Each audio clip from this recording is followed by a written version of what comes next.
12 जून 2025 को अहमदाबाद के आसमान में कुछ ऐसा हुआ जिसकी किसी ने कल्पना भी नहीं की थी। एयर इंडिया की फ्लाइट AI-171, एक बोइंग 787 ड्रीमलाइनर ने लंदन के लिए उड़ान भरी, जो एक रूटीन जर्नी होनी चाहिए थी। बोर्ड पर 230 पैसेंजर्स और 12 क्रू थे। कुल 242 लोग सभी सेफली लैंड करने की उम्मीद कर रहे थे। लेकिन टेक ऑफ के कुछ ही सेकंड बाद दोपहर लगभग 1:38 बजे लोकल टाइम के हिसाब से डिजास्टर हो गया।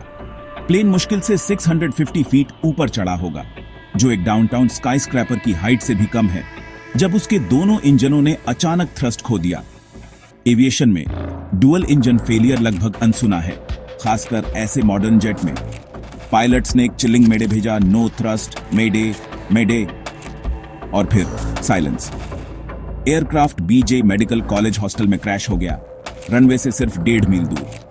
क्रैश से एक आग का गोला निकला, गाढ़ा धुआं, एक्सप्लोजन्स, फायर, जिसने न केवल प्लेन को बल्कि बिल्डिंग और उसके अंदर की जिंदगियों को भी तबाह कर दिया। इमरजेंसी सर्विसेज मौके पर पहुंच गईं। Fire fighters, medical students, hostel residents, उन्होंने जिसे भी बचा सकते थे उसे बचाने की कोशिश की।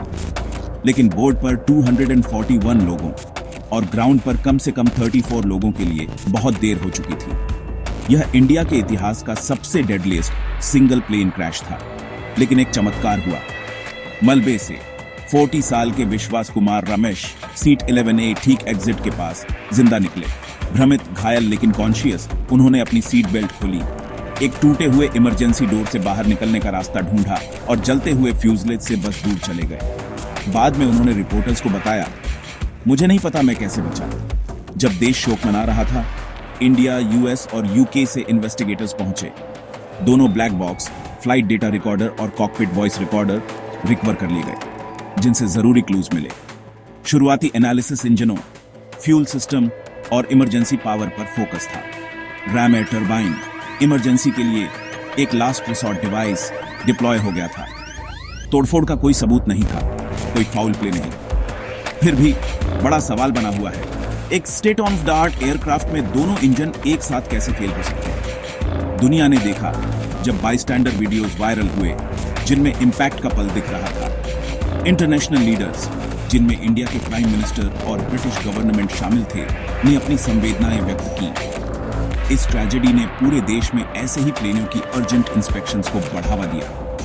अभी के लिए जवाब अभी भी आ रहे हैं, लेकिन इस क्रैश ने एविएशन सेफ्टी और रूटीन और कैटास्ट्रोफी के बीच की पतली लाइन के बारे में हमारी सोच को बदल दिया है। अगर आपको यह कहानी जरूरी लगी तो प्लीज लाइक, शेयर और सब्सक्राइब करें।